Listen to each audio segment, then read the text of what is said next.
तुभ्यं नमः त्रिभुवनार्तिहराय नाथ। तुभ्यं नमः क्षितितलामलभूषणाय। तुभ्यं नमस्त्रिजगत परमेश्वराय। तुभ्यं नमो जिनभव दधिशोषणाय। आज से हम जो है कल्याण मंदिर स्तोत्र को सीखने का प्रयत्न करने की कोशिश कर रहे हैं। इसकी हम शुरुआत कर रहे हैं। तो सबसे पहले हम ये जाने कि इसकी रचना किसने की है और उस रचना को करने के पीछे का कारण क्या था।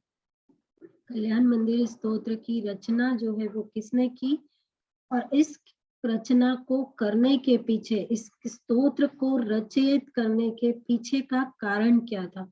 तो इसकी रचना जो है इस स्तोत्र की जो है सिद्ध सेवन दिवाकर सूरी जी महाराज साहब जो हमारे थे आचार्य जो थे, उन्होंने इसकी रचना जो है वो की थी। आचार्य सिद्ध सेन दिवाकर सूरी जी ने इसकी रचना की थी। अब इसकी रचना उन्होंने क्यों की थी, तो इसकी रचना जो है उज्जैनी नगरी में उस समय में राजा जो है विक्रम राजा का राज्य था और उनके राज्य में उनके जो राज पुरोहित थे उनका नाम मुकुंद था। मुकुंद नामक उनके एक राज पुरोहित उस उज्जैनी नगरी में विक्रम राजा की सभा में थे और वो राज पुरोहित जो थे उनकी पत्नी का नाम जो है वो देवसिका था और उनका जो है एक पुत्र थे। उनके मुकुंद नाम के पुत्र थे, राज पुरोहित जी थे, उनकी पत्नी का नाम जो है वो देवसिका था और मुकुंद नाम का उनका एक पुत्र था। तो ये जो पुत्र है ये पंडित एक दिन कहीं पर वाद करने के लिए जा रहे थे। पहले वाद विवाद होते थे पंडितों के बीच में, तो ये मुकुंद पंडित जो है वो कहीं वाद करने के लिए भरूच नगरी में जा रहे थे वाद करने के लिए। और जब ये जा रहे थे तो वृद्धवादी सूरी जी जो आचार्य थे, वृद्ध आचार्य थे, वो इनको रास्ते में मिले। तो मुकुंद पंडित जो थे वो दूसरी आमनाय के थे और वृद्धवादी सूरी जी जो थे वो जैन आमनाय के थे। मुकुंद पंडित जो राय पुरोहित थे वो दूसरा धर्म को, शैव धर्म को, वैष्णव धर्म को पालने वाले थे और वृद्धवादी सूरी जी जो थे वो जैन आमनाय के हमारे आचार्य वो थे। तो वो मिले और उनसे उन्होंने जो है किसकी, अब जंगल था वहां पर कोई था तो नहीं, दोनों में आपस में बात हुई कि भाई चलिए हम वाद विवाद करते हैं। तो अब वाद विवाद करना तो मध्यस्थता कौन करेगा, इसका निर्णय कौन लेगा कि ये वाद विवाद में जीता कौन है या किसकी बात सही है। तो जंगल था तो जंगल में कुछ ग्वाले थे वहां पर, तो उन ग्वालों को जो है मध्यस्थता के लिए बिठाया गया कि भाई हम आपस में बात करेंगे और आप हमारी बातें सुनोगे और फिर आप ये डिसीजन दोगे कि कौन जीता या किसकी बात ज्यादा सही है। तो इस तरह से उनका आपसी जो है वो वाद विवाद हुआ और उस आपसी वाद विवाद में जो वृद्धवादी सूरी जी जो थे हमारे आचार्य वो जीत गए। तो लेकिन क्या हुआ कि जो मुकुंद अच्छा थे पुरोहित, उन्होंने उस बात को माना नहीं कि नहीं ये तो ग्वाले हैं, ये क्या निर्णय लेंगे, इन्हें तो कुछ समझता ही नहीं है, तो मैं इस बात को नहीं मानूंगा। तो उन्होंने कहा ठीक है, हम उज्जैनी चलते हैं और राजा विक्रम की सभा में हम जो है वो वाद करेंगे। राजा विक्रम के सामने हम सभा में बात करेंगे, सभा में तो सब बहुत न्याय विद्वान रहते हैं। हम विक्रम राजा की सभा में जो है वो वाद करेंगे। तो ठीक है, वो उज्जैनी आए रास्ते से, वो भरूच जा रहे थे, वहां से वो रुक गए और वापस उज्जैनी आए और उज्जैनी में जो है उन्होंने यहाँ पर पुनः वृद्धवादी सूरी जी से वाद विवाद किया और यहाँ पर भी जो है वो मुकुंद पंडित जो थे वो वाद विवाद में हार गए। और जैसा कि उन्होंने कमिट किया था कि यदि मैं हार जाऊंगा तो मैं आपका शिष्य बन जाऊंगा। मुकुंद पंडित ने ये कहा था कि यदि मैं हार जाऊंगा तो मैं आपका जो है वो शिष्य बन जाऊंगा। तो मुकुंद पंडित 2 बार वृद्धवादी सूरी जी से हारे वाद में और फिर उन्होंने वृद्धवादी सुरीश्वर जी के पास में दीक्षा ग्रहण करके वो उनके शिष्य बन गए। और जब वो उनके शिष्य बने तो फिर उन्होंने जैन धर्म का, जैन आगमों का, जैन सिद्धांतों का जो है वृद्धवादी सुरीश्वर जी के पास अपना अध्ययन उन्होंने प्रारंभ किया। और जब दीक्षा उनकी हुई तो उनका नाम कुमुद चंद्र रखा गया। क्या? कुमुद चंद्र। दीक्षा जब उनकी हुई तो नाम मुकुंद जो पंडित नाम था उससे उनका नाम बदल करके कुमुद चंद्र उनका नाम रखा गया। तो ये जो सिद्ध सेन दिवाकर सूरी जी हैं ये तो उनको बाद में नाम उनको दिया गया है। पहले दीक्षा का नाम उनका जो था वो कुमुद चंद्र उनका नाम था। और इस प्रकार से वो अपना अध्ययन करने लगे और जैन धर्म की वो प्रभावना करने लगे। और जैसे एक दिन क्या हुआ कि एक कहीं से कोई भट्ट आए और उन भट्ट के साथ में उनको सुनाने के लिए उन्होंने क्या किया कि नौकर मंत्र बोलने की जगह आगम का जो हमारा लाइन है, नमोहर्त सिद्धाचार्य सर्व साधुभ्य उपाध्याय सर्व साधुभ्य, ये उन्होंने बोली। तो उनका ये बोलना था। तो ये 14 पूर्व में से जो है ये संस्कृत का शब्द है। तो एक दिन तो उनके गुरु को अच्छा नहीं लगा, उन्होंने जब ये लाइन नौकर मंत्र की जगह बोली तो, पर वो कुछ नहीं बोले। फिर एक दिन क्या हुआ कि वो अपने गुरु के पास आए और उन्होंने गुरु से कहा कि ये जो आगम है और जो आगम प्राकृत जो है ये सारे हमारे प्राकृत भाषा में है। तो मैं ऐसा करता हूँ कि इन सारे आगमों को मैं संस्कृत भाषा में कर देता हूँ। तो वृद्धवादी सुरीश्वर जी जो थे उनको ये बात अच्छी नहीं लगी और वो उनसे जो है वो नाराज हुए। और उन्होंने बोला कि जो बच्चे होते हैं, मंद बुद्धि वाले होते हैं, कोई मूर्ख है, तो ये प्राकृत भाषा जो है वो सबको समझ में आ जाती है। अगर इसको संस्कृत में कर दिया जाएगा तो सब लोग इससे पढ़ नहीं सकेंगे। तो उन्होंने जो है ये प्रस्ताव उनको जो है अच्छा नहीं लगा। और उन्होंने कहा कि तुम्हारे मन में ये जो विचार आया है, इस विचार से तुमने जो है अशातना की है। किसकी अशातना की है? हमारे सिद्धांतों की, हमारे आगमों की अशातना की है। तो इसके कारण मैं तुमको जो है वो अपने गच्छ से बाहर करता हूँ। तो वृद्धवादी सुरीश्वर जी ने कुमुद चंद्र महाराज साहब को अपने गच्छ से बाहर करने का निर्णय लिया। लेकिन वो बहुत ज्ञानवान थे। तो जब श्रावकों को ये बात पता चली कि भाई वो तो महाराज साहब को गच्छ बाहर कर रहे हैं और अगर ऐसे साधु हमारे गच्छ से बाहर हो जाएंगे तो ज्ञान की हमारी बड़ी वो हो जाएगी, हम ज्ञान किससे प्राप्त करेंगे। तो उन्होंने महाराज साहब से रिक्वेस्ट किया कि आप इनको गच्छ से बाहर मत कीजिए। तो उन्होंने एक शर्त पे ये बात मानी कि अगर ये महाराज साहब 18 राजाओं को प्रतिबोध करके और उनको अगर जैन बनाते हैं तो मैं इनको पुनः गच्छ में ले लूंगा।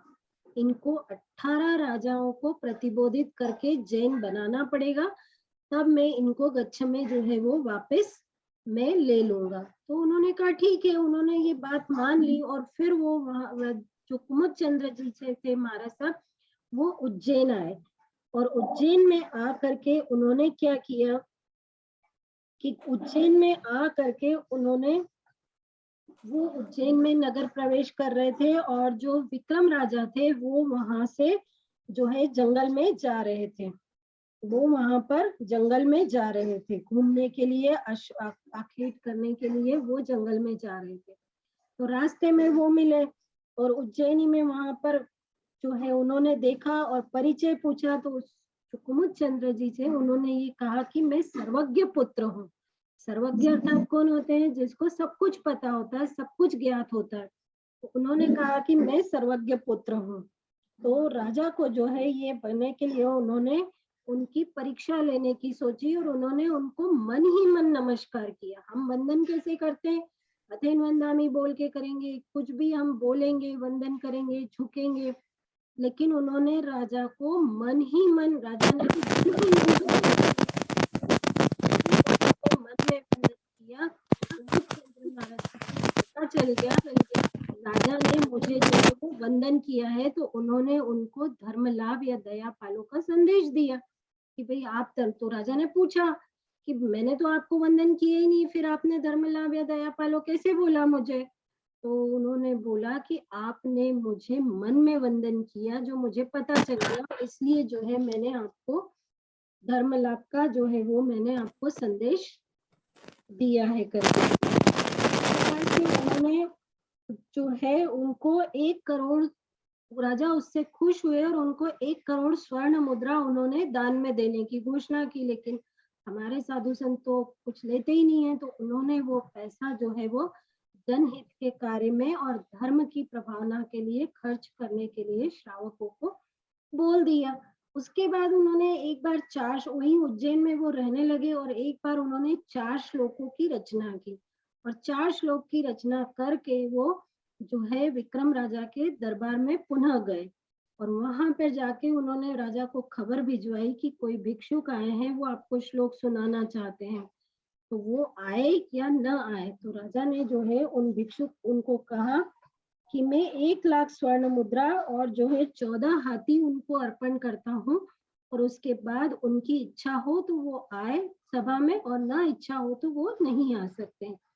फिर जो है कुमुद चंद्र जी सभा में गए और सभा में जा करके उन्होंने राजा को वो श्लोक सुनाए और उसके लिए उन्होंने उनको राज्य अर्पण उन श्लोकों के लिए राजा ने किया और धर्म उपदेश दिया। अब एक बार क्या हुआ, उनको तो विक्रम राजा को प्रतिबोधित करना था, जैन बनाना था। तो उज्जैन में महाकाल का जो मंदिर था, उस मंदिर में जो शिवलिंग था, उस शिवलिंग पर वहां पर वो गए और शिवलिंग के ऊपर पैर रख करके वो सो गए। शिवलिंग के ऊपर पैर रख करके वो सो गए। तो अब जो शिव भक्त थे वो बहुत नाराज हुए उनसे, उनको बहुत वहां से उठाने की कोशिश की, उन्हें मतलब बुरा बुरा भी बोला गया, वो हटाया भी गया, नहीं वो नहीं सुने, वो हटने को तैयार ही नहीं हुए। फिर राजा के पास खबर पहुंचाई गई कि भाई एक ऐसे साधु हैं और वो तो शिवलिंग के ऊपर पैर रख करके जो है वो सोए हुए हैं, तो और हटते ही नहीं है। तो राजा ने कहा कि उनको उनके ऊपर कोड़े बरसाए जाए, उनके ऊपर कोड़े बरसाए जाए। तो जैसे जैसे उन पर कोड़े मारते, तो वो कोड़े की जो मार थी वो उन्हें नहीं लगती, बल्कि राजा के अंतःपुर में जो रानियां थी उनको वो मार लगती। अब वो परेशान हो गई रानियां सब। फिर राजा के पास खबर पहुंची कि भाई ये तो ऐसा अंतःपुर में इस तरह से हो रहा है।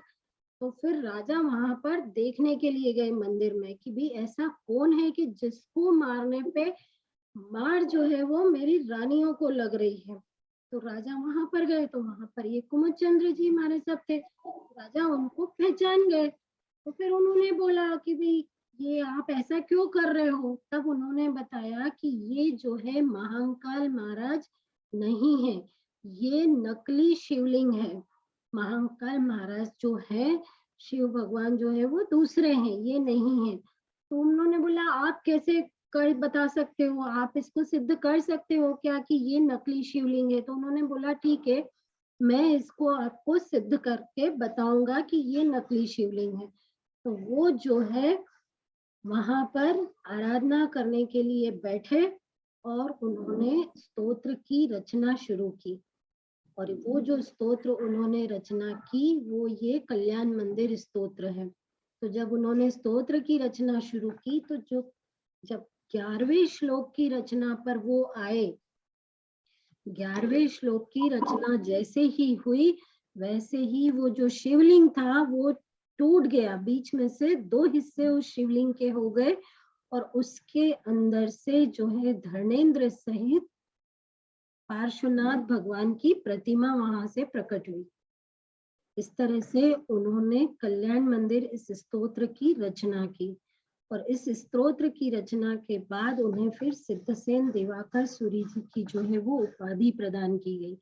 उसके बाद आगे कहानी और है कि वो फिर तो थोड़ा सा उन्हें क्यों है जो है घमंड आ गया और राजा ने जो है उनके लिए एक पालकी की व्यवस्था करवा दी। जैन साधु कभी भी पालकी में नहीं बैठते हैं, लेकिन राजा विक्रम को उन्होंने प्रतिबोध दिया और राजा विक्रम को प्रतिबोध देके उन्होंने जैन बनाया।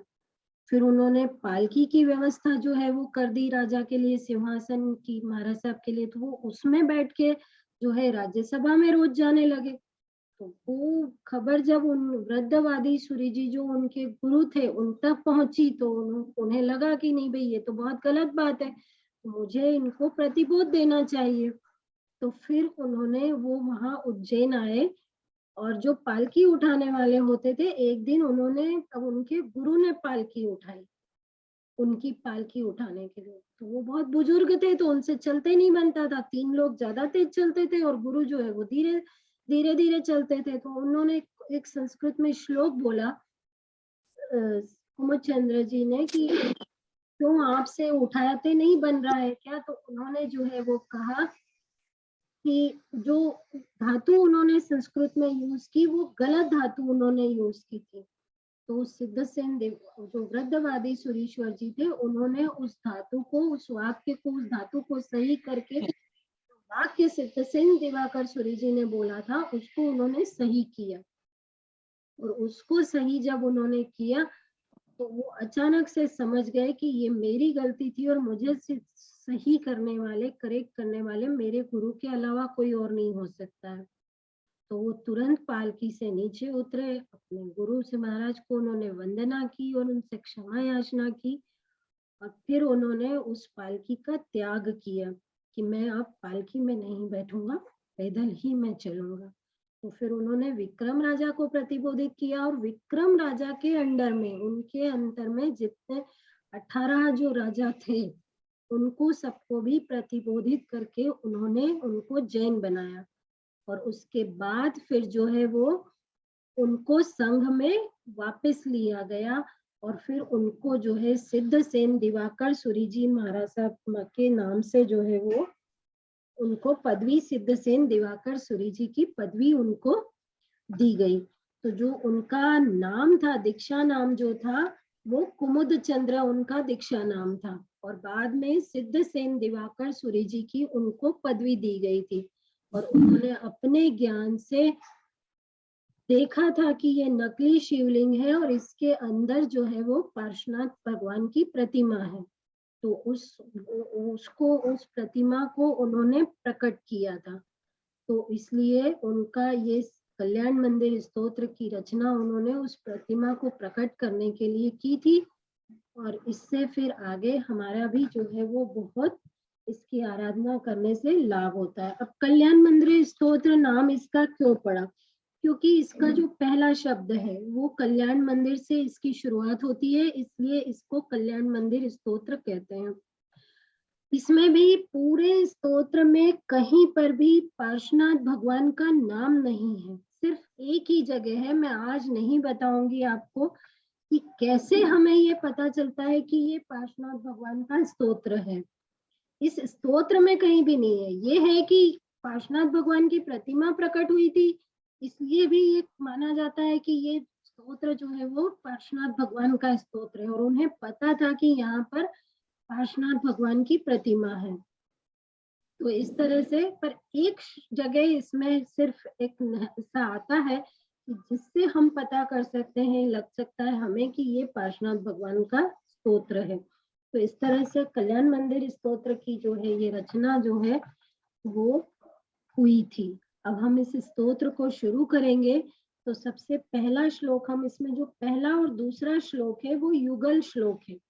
पहला और दूसरा जो है वो युगल श्लोक है। तो पहला श्लोक जो है वो मंगल श्लोक है और अभिधेय वाला दूसरा श्लोक है, और ये दोनों युगल श्लोक है, युग्म है, इनको साथ में पढ़ा जाता है। तो पहले हम अलग अलग इसको शुद्ध पढ़ने का प्रयत्न करेंगे और उसके बाद फिर हम इसको साथ में पढ़ेंगे। कल्याण मंदिर मुदार मवध्य भेदी, कल्याण मंदिर मुदार मवध्य भेदी, भीता भय प्रदम निंदितम घ्रीम पद्म, पद्म बाद में आएगा, निंदितम घ्रम पद्म, संसार सागर निमज्ज दशेष जंतु, निमज्ज, दो ज है, एक आधा है और एक पूरा है। तो जो आधा ज है संस्कृत में जब भी पढ़ते हैं तो जो आधा अक्षर होता है वो अपने पहले वाले अक्षर के साथ में चला जाता है। तो निमज्ज, निमज्ज ज देश जंतु, पोतायमान मभिनम्य, नम्य जिनेश्वरस्य। फिर से पढ़ेंगे, कल्याण मंदिर मुदार मवध्य भेदी, भीता भय प्रदम निंदितम ग्रीव पद्म, संसार सागर निमज्ज देश जंतु, पोतायमान मभिनम्य जिनेश्वरस्य। अब इनका हम अलग अलग इन शब्दों का अर्थ अगर हम देखें तो कल्याण मंदिर अर्थात कल्याण का घर, मंदिर ऐसा घर जो कि सबका कल्याण करता है। उदारम उदार है। अवध्य भेदी अर्थात अवध्य मतलब क्या हो गया, पाप, मतलब पाप का भेदन करने वाला है। भीता भय प्रदम, भयभीत बने हुए जो हम प्राणी हैं, जिनको कि हम जैसे भयभीत बने हुए जो प्राणी हैं उनको ये क्या करते हैं, अभय प्रदान करते हैं। कल्याण के मंदिर है और भयभीत प्राणियों को जो है अभय देने वाले हैं। अनिंदितम निंदा दोष रहित अर्थात क्या है, ये प्रशस्य है, निंदा और दोष से रहित है। अंगीद्र पद्म मतलब उनके चरण कमल को, कैसे हैं उनके चरण कमल, संसार सागर, संसार रूपी ये जो सागर है इसमें निमज्जत मतलब डूबने वाले, कैसे जो हम डूब रहे हैं इस संसार सागर में, भगवान के चरण कैसे हैं, निमज्जत डूबते हुए, अशेष मतलब सभी, कोई भी शेष नहीं है ऐसा, मोक्षगामी जीव को छोड़ करके बाकी हम सिद्ध सभी जीव ऐसे हैं जो कि संसार सागर में हम निरंतर डूबते रहते हैं। जंतु प्राणियों के लिए, पोतायमान नाव के समान है, भगवान के चरण कैसे हैं, संसार सागर में जो प्राणी डूब रहे हैं उनके लिए ये नाव के समान है। अभिनम्य अर्थात ऐसे प्रभु को मैं क्या करता हूँ, नमस्कार करके, ऐसे जिनेश्वरस्य मतलब ऐसे जिनेश्वर प्रभु को मैं नमस्कार करता हूँ। कैसे जिनेश्वर प्रभु को नमस्कार कर रहे हैं, वो पहली स्तुति में मंगल कर रहे हैं। कैसे जिनेश्वर प्रभु हैं, जो कल्याण के मंदिर हैं, हमारा कल्याण करने वाले हैं, और जो भयभीत हैं इनको अभयदान देने वाले हैं, और जो संसार सागर में, संसार रूपी समुद्र में हम जो डूब रहे हैं, तो यहाँ से हमको पोतायमान अर्थात इस संसार समुद्र से हमको ऊपर उठाने वाले हैं, नाव के समान है। पोतायमान अर्थात संसार समुद्र से हमको तारने वाले हैं। ऐसे प्रभु जो कि नाव के समान है, ऐसे प्रभु को मैं कौन क्या करता हूँ, ऐसे जिनेश्वर देव को मैं वंदन करता हूँ। तो इस तरह से ये पहला श्लोक है और इसका अर्थ है।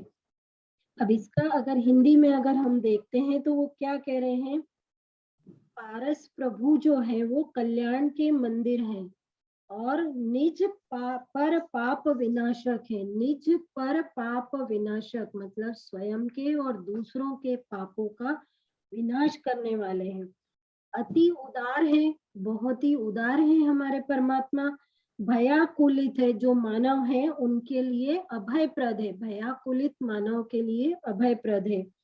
भव समुद्र में जो पतित जनों के लिए, जो भव समुद्र में हम जैसे जो पतित जन हैं उनके लिए वो क्या है, एक अवलंबन है कि हम उनका अवलंबन ले करके हम भी मोक्ष को प्राप्त कर सकते हैं। ऐसे पारस प्रभु के पद में, ऐसे पार्श्वनाथ भगवान के चरणों में मेरे शीश झुका करके वंदना है। मैं शीश झुका करके वंदना, ऐसे प्रभु को मैं वंदना करता हूँ। तो इस तरह से ये पहला श्लोक है और इसका जो मंत्र है इस श्लोक का वो है ओम रीम भव समुद्र तरणे, ओम रीम भव समुद्र तरणे पोतायमान कल्याण मंदिर स्वरूपाय श्री पार्श्वनाथ जिनेन्द्राय नमः। ओम रीम भव समुद्र तरणे पोतायमान कल्याण मंदिर स्वरूपाय श्री पार्श्वनाथ जिनेन्द्राय नमः। और इससे जो अगर हम अपने संसारिक फल सिद्धि के लिए या हमें कोई परेशानी है और हम इस आराधना करना चाहते हैं तो अभिषिक्त कार्य सिद्धिदायक, जो भी हमारा इच्छित कार्य है उसकी सिद्धि इस श्लोक की, इस प्रथम श्लोक की आराधना करने से हमको जो है वो उसकी सिद्धि हमें प्राप्त होती है। अब सेकंड श्लोक देखेंगे, हम दो श्लोक रोज लेंगे। सेकंड वाला जो श्लोक है वो है यस्य स्वयं सूरगुरुर यस्य स्वयं सूरगुरुर गुरुर र हमने रू र पढ़ रहे हैं, गुरुर, जबकि र लगा हुआ कहाँ पे है? ग के ऊपर, लेकिन जो ऊपर का रेफ होता है ये जिस अक्षर पर लगा होता है उससे पहले वाले अक्षर के साथ में इसको पढ़ा जाता है। जब भी ऊपर र लगा जाता है, जिसको हिंदी में रेफ बोलते हैं, ऊपर जो र लगा होता है ये रेफ होता है। तो ये रेफ जिस अक्षर के ऊपर लगा होता है उससे पहले वाले अक्षर के साथ में हमको इस रेफ को पढ़ना चाहिए हमेशा। तो यस्य स आधा है, यस्य य के साथ में पढ़ेंगे इसको, यस्य वयम सूरगुरुर गरिमा मम भू राशेहस राशेह लिखा है हमारे पास, राशेह। और नीचे की लाइन में क्या है? स्तोत्रम। तो जो स्तोत्रम का आधा स है वो हम भू राशेहस, ऊपर स चला जाएगा, वो उसको हम ऊपर पढ़ेंगे। स्तोत्रम सुविस्तृत मति नम विभुर विधातुम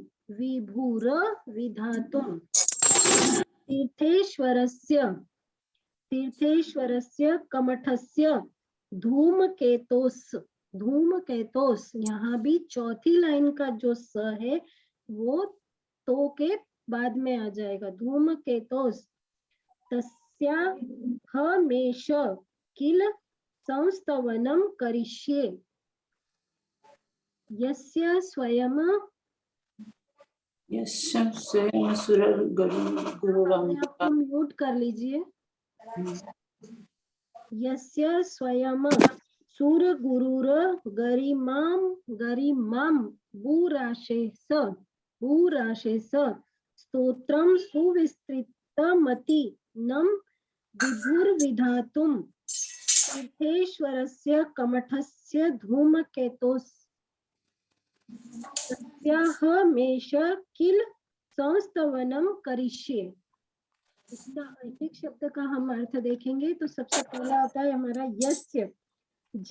यस्य किसके लिए कहा गया है? जिन पार्श्व प्रभु को स्वयं सूरगुरु, कौन सूरगुरु? सूरगुरु देवताओं, सूर मतलब देवता, सूरगुरु देवताओं के गुरु कौन होते हैं? देवता के जो गुरु होते हैं वो बृहस्पति होते हैं। तो जो बृहस्पति है गरी राम बुराशेह, महिमा के महासागर रूप है। राम बुराशेह मतलब समुद्र सागर। तो जो बृहस्पति है वो भी जो है स्तोत्र को सुविस्तृत मतिह, अत्यंत विस्तार वाली बुद्धि है। बृहस्पति जो गुरु होते हैं उनकी बुद्धि अत्यंत तीक्ष्ण और विस्तार वाली होती है, उनके समान कोई बुद्धिमान नहीं होता है। न विभुह मतलब, पर वो भी जो सूरो देवताओं के गुरु बृहस्पति हैं वो भी आपकी महिमा का गुणगान करने में समर्थ नहीं है। विभु मतलब समर्थ नहीं है। विधातुम करने के लिए, तीर्थेश्वर से तीर्थंकर की महिमा का वर्णन करने के लिए बृहस्पति भी समर्थ नहीं है। कमठस्य धूमकेतुः, कमठासुर ये गर्व का नाश करने में धूमकेतु के सदस्य है। हमारे भगवान कैसे हैं? उच्छल तारा जो होता है उसको धूमकेतु बोलते हैं। तो कमठ के गर्व को किसने नाश किया था? तो प्रभु कैसे हैं, जिनेश्वर परमात्मा हमारे कैसे हैं, जो कि कमठ के गर्व को नाश करने वाले हैं, धूमकेतु के समान है, कमठ के गर्व को नाश करने वाले धूमकेतु के समान है। तस्य अर्थात उनको, अहम मतलब मैं, एष यह, किल वास्तव में, संस्तवनम स्तुति करिष्ये करूंगा। कैसे भगवान है, जिनकी की बृहस्पति भी उनकी स्तुति करने में सक्षम नहीं है, और जिन्होंने कमठ के गर्व का धूमकेतु के समान बन करके कमठ के गर्व का नाश किया था, ऐसे पार्श्वनाथ भगवान की स्तुति जो है वो मैं करने का प्रयत्न करूंगा, मैं उनकी स्तुति करने का प्रयत्न कर रहा हूँ। इसका हिंदी भावार्थ अगर हम देखते हैं तो सागर सम गंभीर गुणों से अनुपम है जो तीर्थंकर, जैसे हमारे तीर्थंकर सागर के समान गुणों से गंभीर हैं। सुर गुरु भी जिनकी महिमा को कह न सके वे क्षेमंकर, जो बृहस्पति है वो भी उनकी महिमा का गुणगान नहीं कर सकते हैं।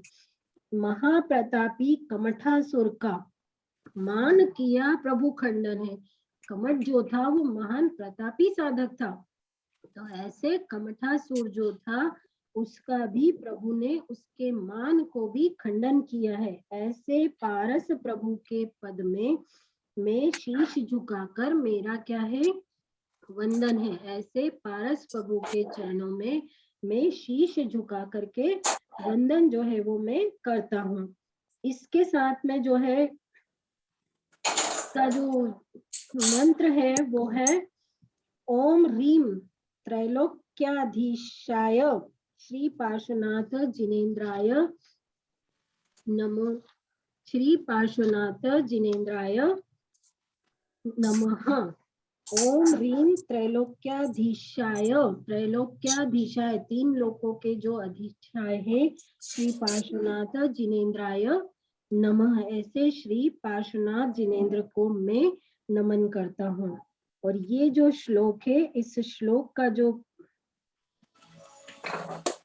अर्थ है जल भय विनाशक, जल का जो भय होता है उसका ये जो है श्लोक विनाश करता है। जल से यदि किसी को भय लगता है या जल यात्रा पे यदि कोई जाता है और उसको भय होता है तो जल का जो भय होता है उसका ये जो है विनाश जो ये श्लोक करता है। क्योंकि यहाँ पर उन्होंने कहा है कि अब अगर हम दोनों श्लोकों को एक साथ देखें तो कल्याण के निवास ग्रह, क्योंकि ये दोनों जो है युग्म सूत्र हैं, जो जुड़े हुए सूत्र हैं, एक साथ में है।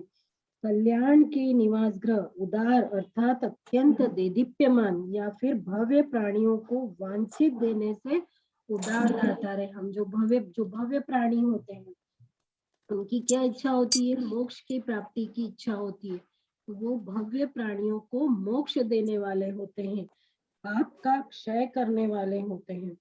और जो भयग्रस्त हैं उनको अभय देने वाले हैं। ऐसे अथवा संसार से जो त्रस्त हैं, हम संसार से जो त्रस्त जीव हैं, संसार से हम घबराए हुए जीव हैं, मोक्ष ऐसे जीवों को मोक्ष मार्ग देते हैं।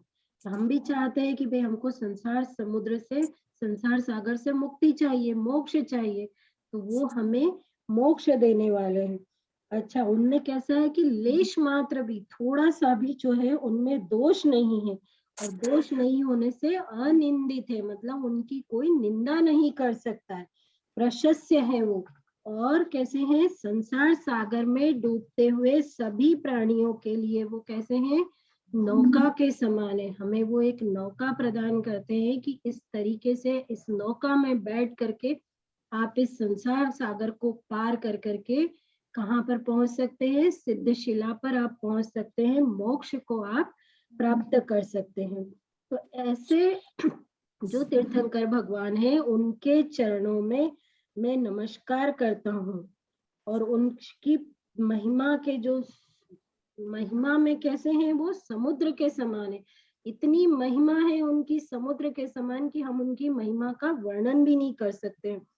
ऐसे इतनी अपार महिमा वाले जो पार्श्वनाथ भगवान हैं, उनकी स्तुति करने के लिए तीक्ष्ण बुद्धि वाले देवताओं के जो गुरु है बृहस्पति, उनमें भी समर्थ नहीं है कि वो बृहस्पति भी ऐसे पार्श्वनाथ भगवान की महिमा का वर्णन कर सके।